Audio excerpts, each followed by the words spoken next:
like these lights, mate. Make my skin look glowing. Mate, you look like a model. Like Ronaldo and Ryan Garcia if I had a kid. Well, here we are, October Red. I'm joined by Cameron Voung, who is the child of Ryan Garcia and who? Ronaldo? Welcome to Birmingham, first of all. Not the fight we were expecting.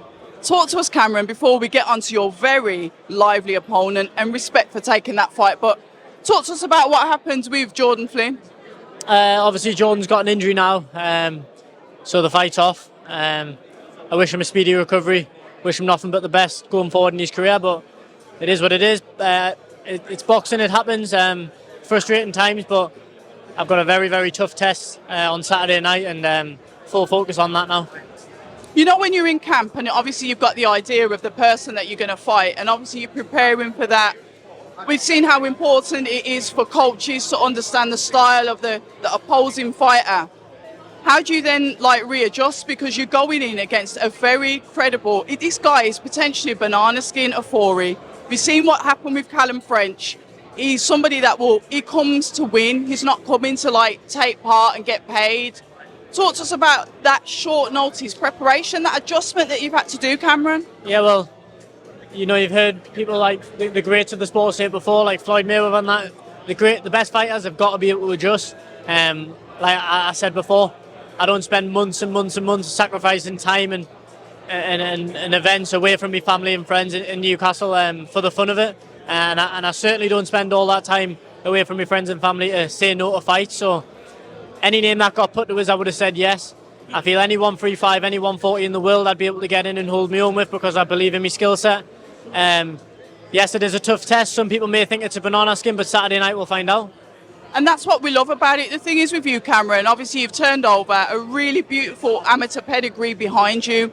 Sometimes that doesn't translate into the world of professional boxing. You can be fantastic amateur, but then when you step into the pros, it's slightly different. The transition for you, the way that you've been spoken about and really pushed by your management team and your promoter, what does that do to you as a fighter? Could it be dangerous because of the pressure that you feel like's on yourself? Nah, I put a lot of pressure on my own shoulders. But going back to the amateur thing, I've always felt I was more suited to the professionals. I feel as a junior and a youth, where I used to go wrong.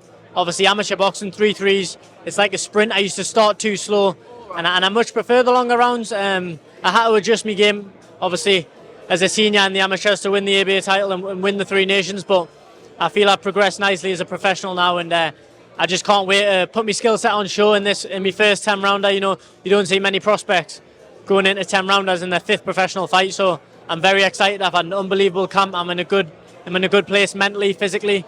Got great people around us. I just can't wait for Saturday night to come now.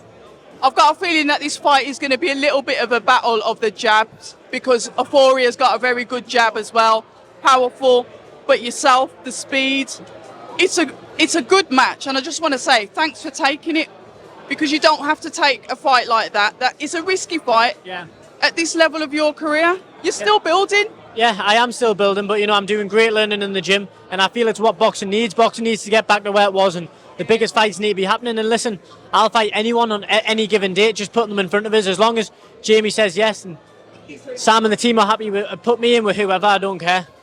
And finally, credit to your coach. Talk to us about that gel, that bond that you guys are forming as you progress through your professional career.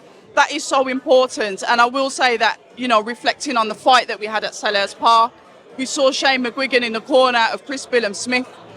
That bond.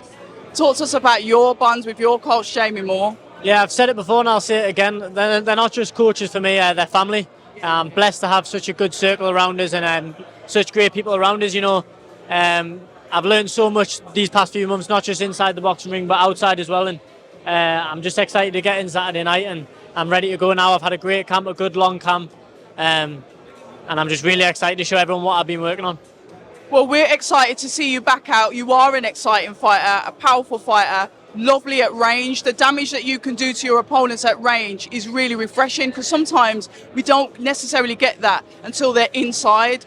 But you show what you're able to do, really working off that distance, working off that jab and putting in your combinations together off that. Really nice fighter to watch.